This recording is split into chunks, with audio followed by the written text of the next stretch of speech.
A lot of outrage out there right now over X-Men 97, the trailer being released, some of the character bios being released. And all I got to say is this. To everyone who's upset and angry over X-Men 97 and some of the things in the trailer or not in the trailer, it's Disney. What did you expect? Why is this a shock? Of course, one of their characters is going to be openly non-binary. And if you think that's the end of it, it's not.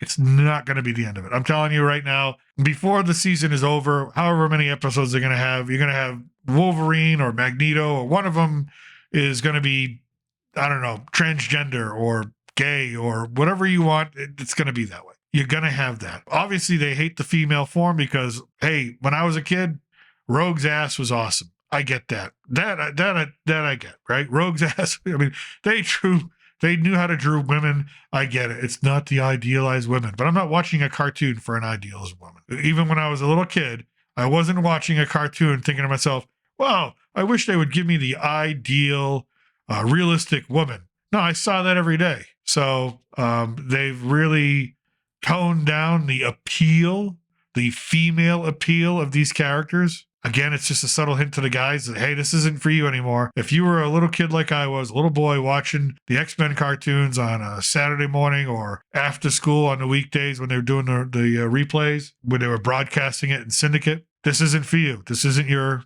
It's not for you. Disney didn't make this for you. The audience for this is the Alphabet Group. The audience for this is the Twitter mob. They're not going to watch this stuff, but that's who the audience is. My advice to you, truly, as a comic book fan, as a pop culture fan, as an animation fan, as someone who, again, just like you, loved this cartoon, loved it from the opening theme song to the very end, the last time the credits rolled when Xavier was taken into space.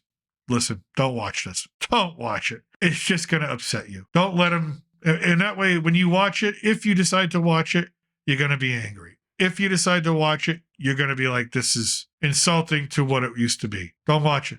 That's it. I'm going to watch it because I have this channel and I review pop culture. So you can watch me be angry and upset about it. I'm sure I will be. It looks like a nostalgia bait. It looks like everything else Disney's done.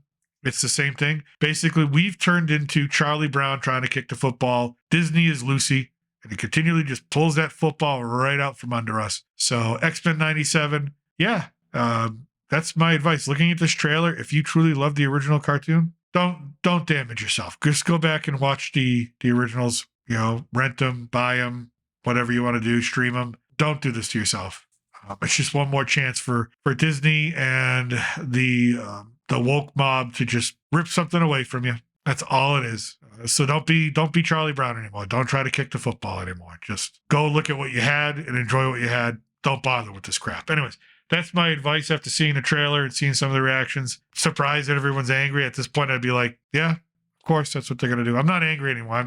I don't get angry anymore over a lot of this stuff because it's expected. It's par for the course. You know, if they didn't do this, then I would be surprised. I'd be like, whoa, they didn't do that. They didn't race swap or genderize or politicize, or they didn't do that. Oh, okay. And by the way, the X-Men, the cartoon, the comic book, one of the greatest allegories for anti-discrimination, anti-prejudice ever made, and they didn't have to throw it in your face. It can be done well, and it can be done right, and it can be done in a way that sticks with us in a real meaningful way.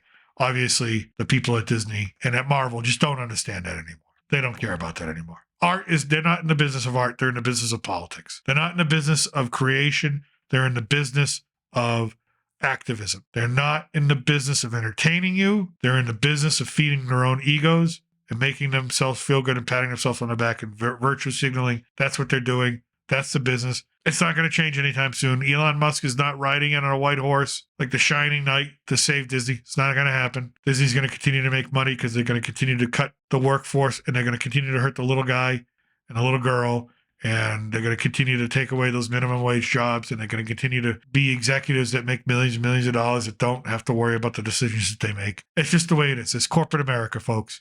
It's corporate America. But back to the original thought, just don't watch it. Don't watch it. Again, I'll watch it grudgingly because that's what I do. I watch pop culture and I make comments on them and I make videos on them. That's what I do. So I got to be me and do what I do. So you can watch me. You can watch your other favorite YouTubers out there to react to this stuff. It's just not going to be good. But anyways, that's what I got to say on the X-Men 97 trailer. From south of the border, I'm still your reelected gringo. Salud and Huevo.